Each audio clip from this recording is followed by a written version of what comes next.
IVM.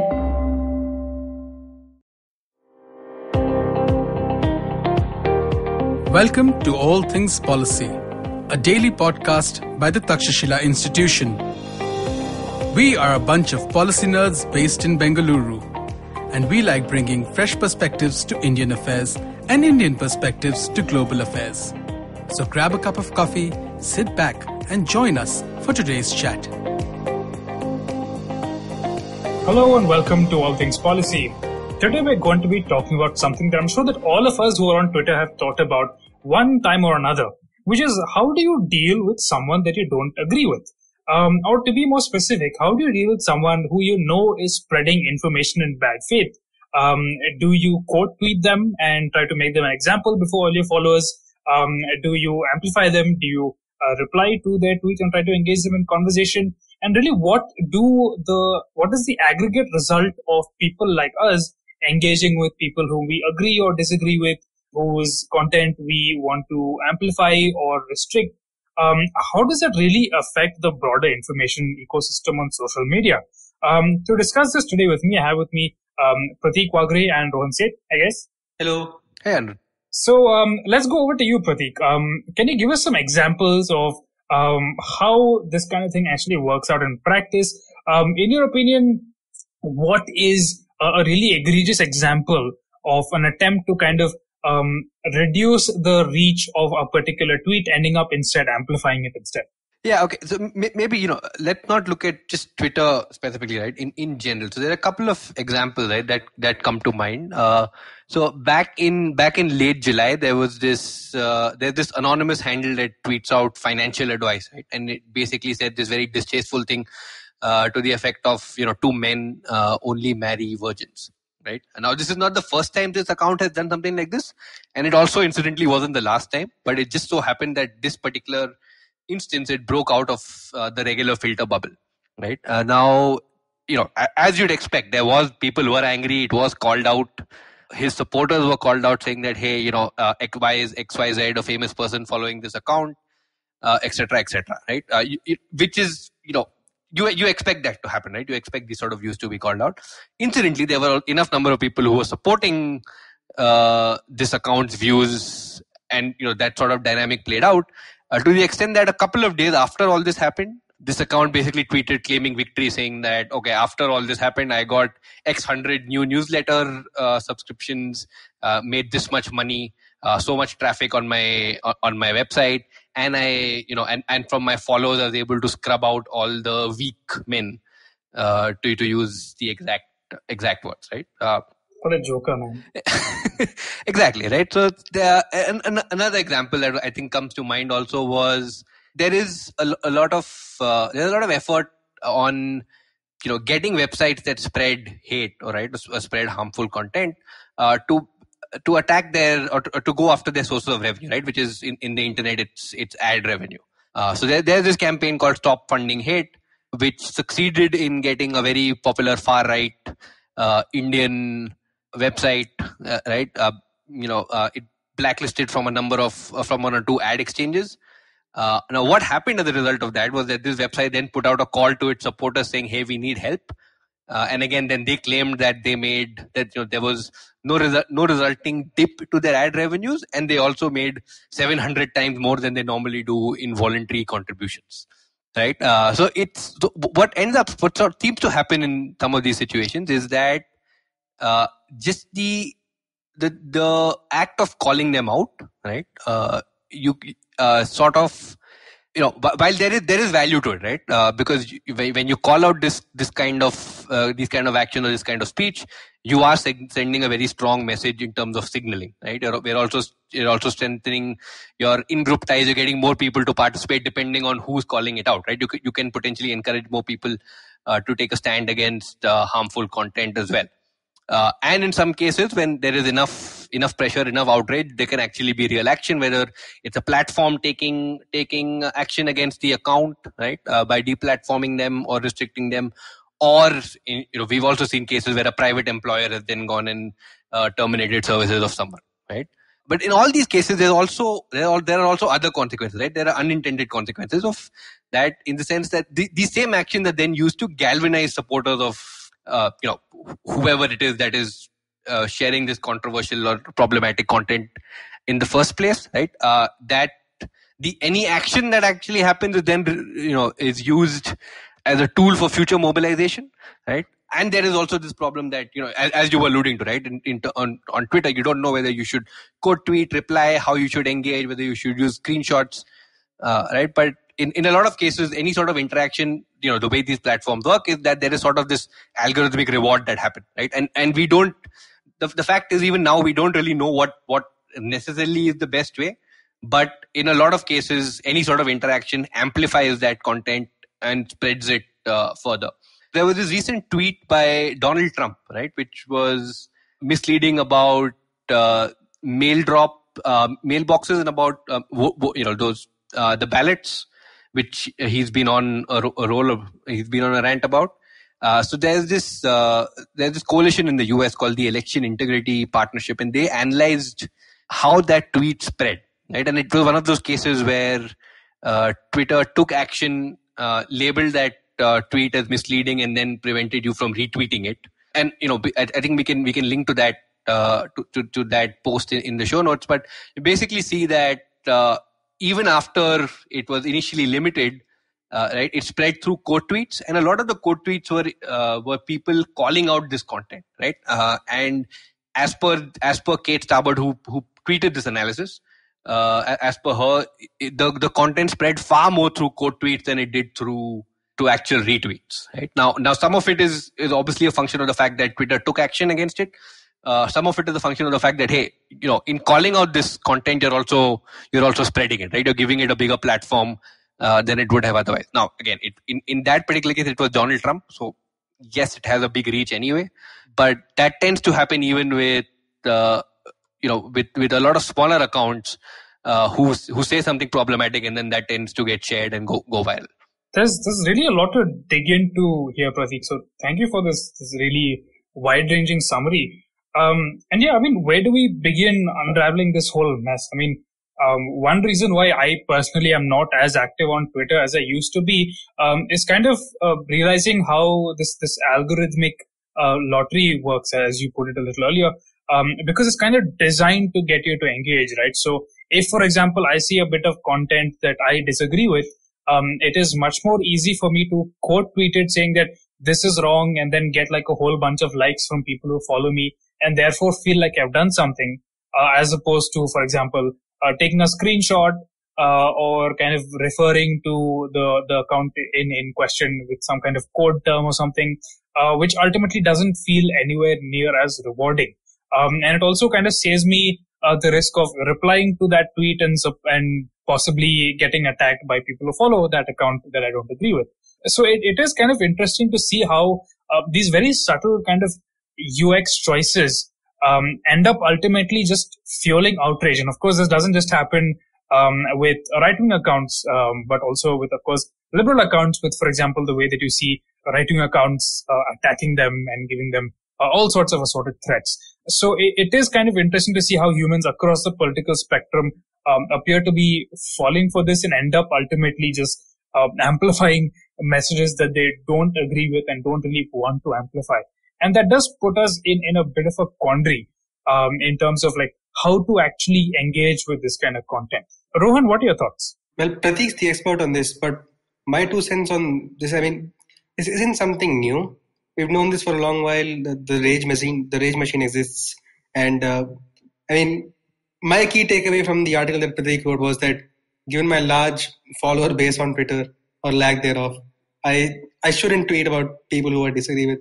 My whole thing with this is that if there was a solution to this, life would be a whole lot easier. But instead of no easy answers, I'm starting to see any answers to any of this. So I realize we're always great at diagnosing the problem, but actually coming up with a solution to this is the challenging part, and I honestly struggle with that. Yeah, I know what you mean, man. I mean, we were talking about a different aspect of this problem a while back when the pandemic started, where, if you recall, like I pointed out that Facebook's policy towards taking down, or Twitter's policy towards taking down and shutting down problematic handles which spread misinformation is very different in the US and in the West as compared to India. Of course, we recently found out that there's a very sinister reason for why Facebook does this, namely its close ties to India's ruling party and its apparent interest in subverting democracy to the grand goal of giving Facebook's shareholders larger and larger returns every year. So, yay, Facebook. Incidentally, Anirudh, the day we recorded that episode was the day that story came out. Yeah, exactly.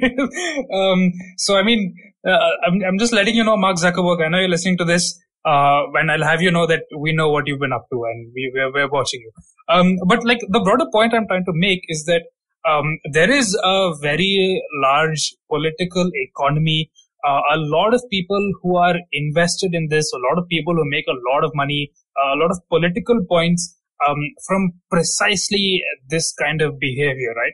Like, I'm going to sound a little cynical when I say this perhaps, but listeners who are in Bangalore may be familiar with the case of Samyukta Hegde, this Kannada film star who was exercising in a park when she was basically accosted by this elderly lady who accused her of basically undermining Indian culture and performing vulgar dances in public. And this lady the lady in question, of course, was a Congress MLA who got a great deal of bad publicity for it. And she eventually did back down, but not before her name had been plastered across news screens and Twitter for almost 48 hours. So, I mean, I personally think that this is a very calculated move from her to not only get a bit of attention, but also get kudos for accepting when she was wrong.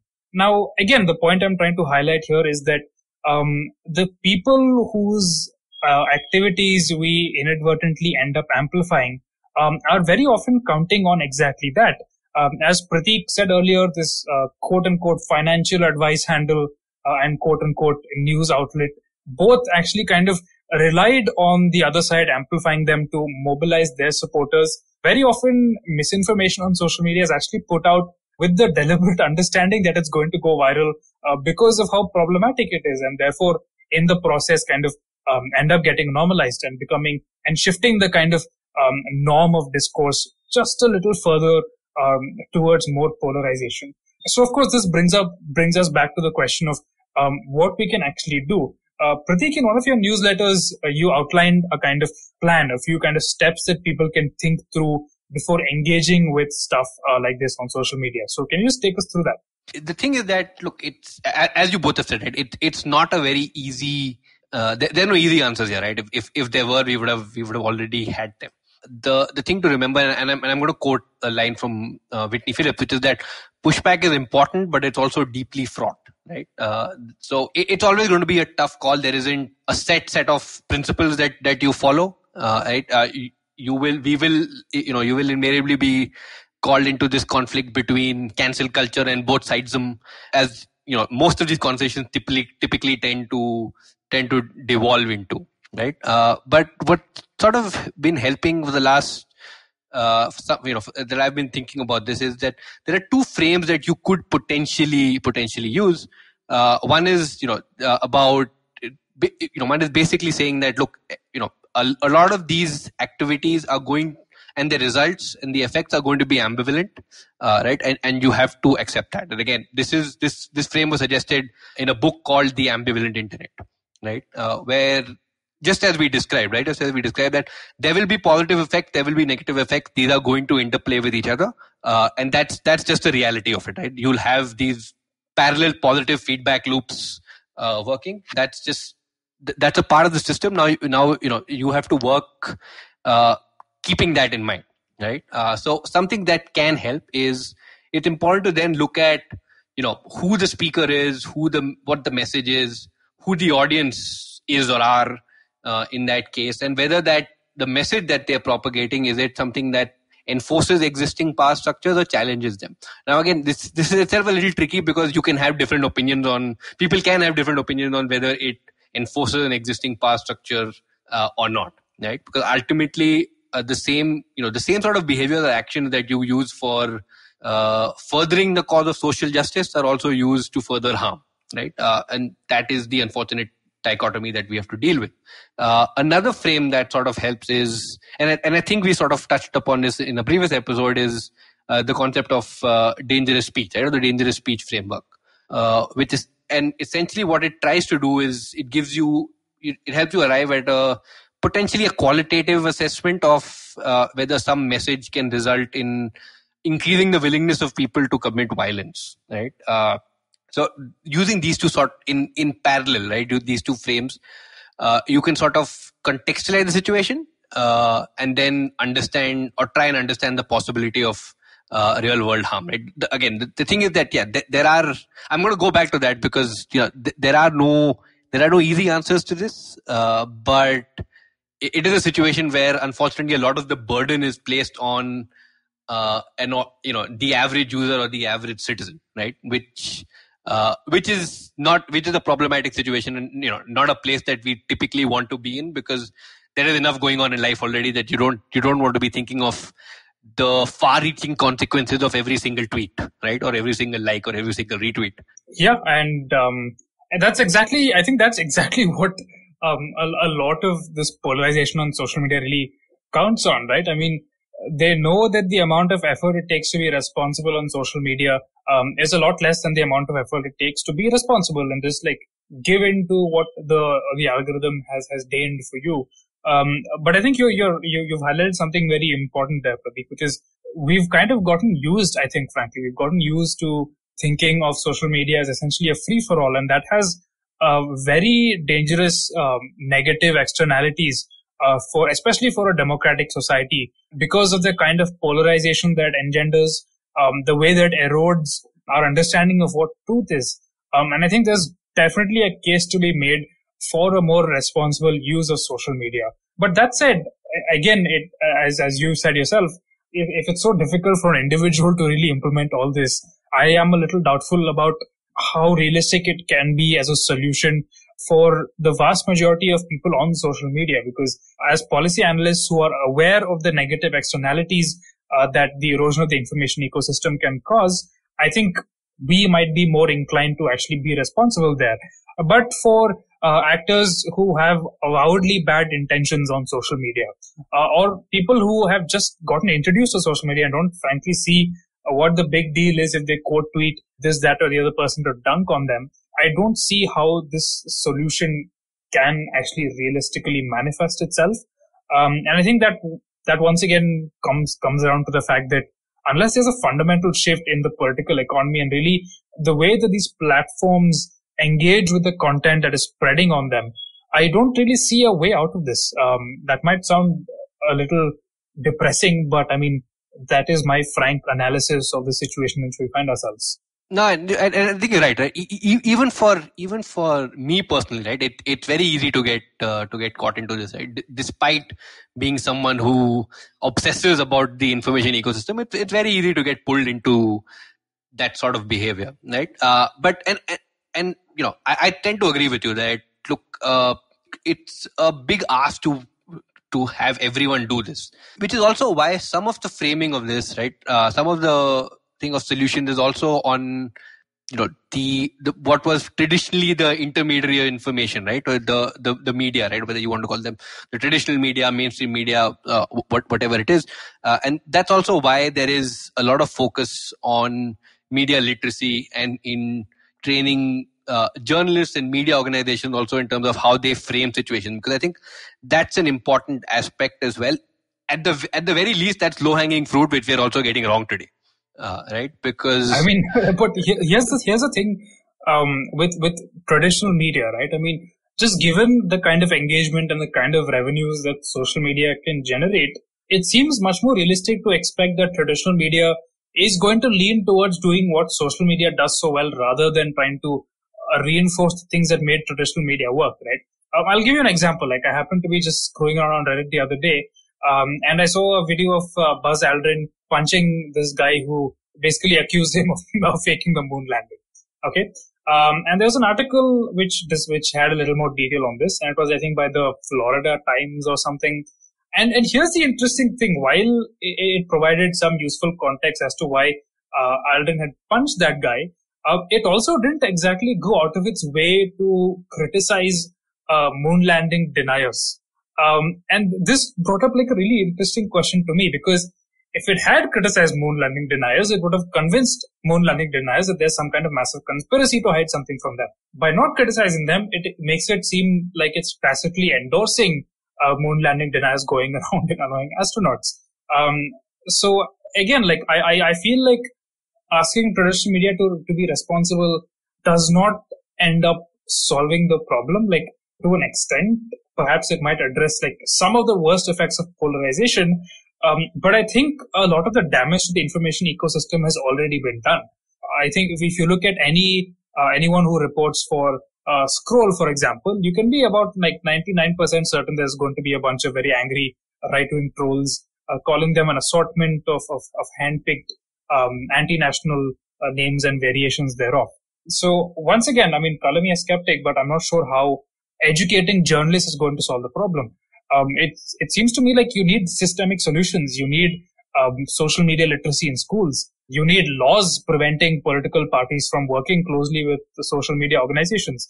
You need to have laws which keep social media companies accountable to the average citizen. And like beyond that, I don't really know how much individual action is going to address the problems that we're seeing. No, I don't think I disagree with you, right? I think all these are going to be different tools that we use, right? It's not going to be that one thing that solves that's all social media. Having said that, there is a lot of stress on the business model of social media and how big a role that plays, right? And I think there is some validity to that criticism. It does play a disproportionate role or a very large role, and it's an important part of it to handle.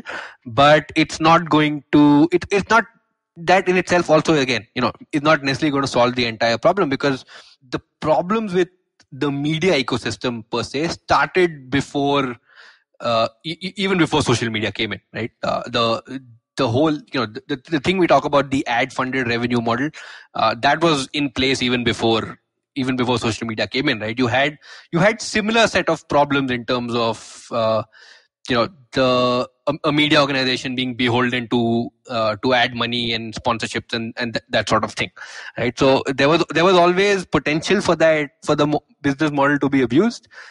We've just seen it on steroids in the last I think 7-8 years, right? But I'm still going to go back to the point that it is important in day-to-day framing to look at how the media frame these issues as well, because that's going to be your fastest solution right now, right? Probably the fastest change right now, because it could impact the way a lot of people get their information.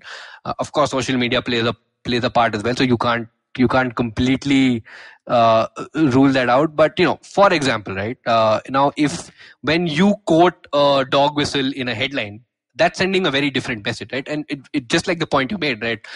The article did not essentially come out and clarify, or did not take a stronger stand against moon landing skeptics, right? It was almost like a tacit endorsement of sorts, right? So when a national daily uses a hashtag that is very clearly a dog whistle, right, it is in a way normalizing that content. Now you could say that, hey, look, this is a politician said this, it's newsworthy.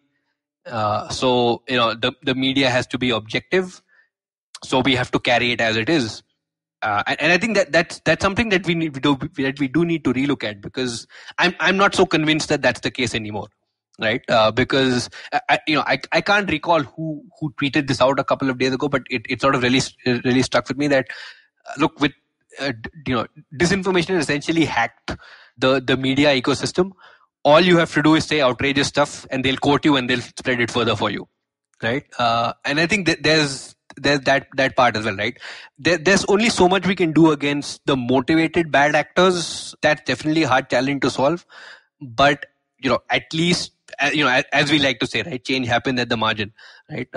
At least the first step is to get after the inadvertent amplification or just furthering those messages out of I guess inadvertent would be the right word for it. Well, I agree with you in principle, Prateek, but my question is how much of this is really inadvertent at this point, right? I can still imagine that that judge who became famous for claiming that peacocks get pregnant through tears was inadvertently became famous. But at this point, as you said, like when you see national media outlets using dog whistles that political leaders have said, it seems like a much more cynical game that is designed to deliberately kind of like outrage people and get engagement on social media because they're now part of the expanded ad revenue model. But let's get what let's see what you think, Rohan. What are your thoughts? So I want to invoke two people here. Firstly, Nikhil Pava. Second, Amit Verma. Because I heard Nikhil say this on a podcast that the model that these companies use, these social media companies, is to segregate and then aggregate, right? So platforms like Facebook, Twitter, so on and so forth, they serve as this aggregate, platform that provides you the news. And so this brings me to Amit Verma, which tells me that what is the incentive for these media platforms here, for these, media houses or news channels and so on. Well, what is the incentive for them? The incentive for them is to get more clicks. The incentive for them is to basically have more attention so that they can get more advertisers and so on and so forth. So when you have this incentive, what follows is only logical. It spirals into these media houses competing with each other to say the most outrageous stuff. Exactly. And so like we've talked about media reform here, but I think generally what we need is more incentive reform than anything else. It could start with, let's say, all of these news companies saying, listen, I don't think we want to be on these social media platforms anymore because not only is our journalism suffering, also like generally we seem to be a net negative on these platforms. So I think we need to begin with incentive reform more than media reform because the media is only reacting to what it has, on its plate to offer. Well, I think, folks, we have once again succeeded in depressing ourselves and all of you with regards to the state of our social media. But it is a conversation that I think is very, very worth having. Because social media, keep in mind, it's still, as far as human inventions go, it's still relatively new. There were a lot of actors who were able to get their hands on it and use it to further their political and economic power very early on. But if you were to kind of like zoom out a little bit and look at history, it's only a matter of time before more and more people eventually become social media literate as well, right? I think a great example is the way that kids in the US use social media. I say kids, but they're probably not a lot younger than I am. But perhaps there might be a time and a place where the average social media user is less able to be manipulated, less gullible to the intentions of malified actors.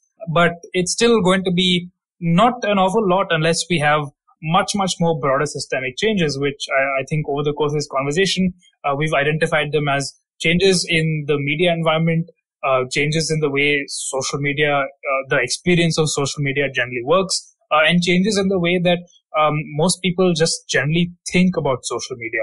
So it's really quite a complex and multi-dimensional problem, and I'm sure we'll have a solution to it in about 30 or 40 years, and I eagerly await that day. On that note, thank you both, Prateek and Rohan, for joining me, and thank you for listening to All Things Policy. If you liked our show, don't forget to check out other interesting podcasts on the IVM network. You can tune into them on the IVM Podcast app, ivmpodcast.com, or wherever you listen to your podcasts. You can also follow IVM on social media. The handle is @IVM Podcasts on Twitter, Facebook, and Instagram. And hey, if you'd like to dive into Takshashila's research on technology, strategy, and economic affairs, check us out at our Twitter handle @TakshashilaINST or our website takshashila.org.in. I hope you enjoyed that show. I'd like to thank our sponsors this week, Intel, for supporting us. So Jasleen Royal came on Storytellers and Storytellers this week with Vineet. It was a really interesting conversation. Do definitely check that out.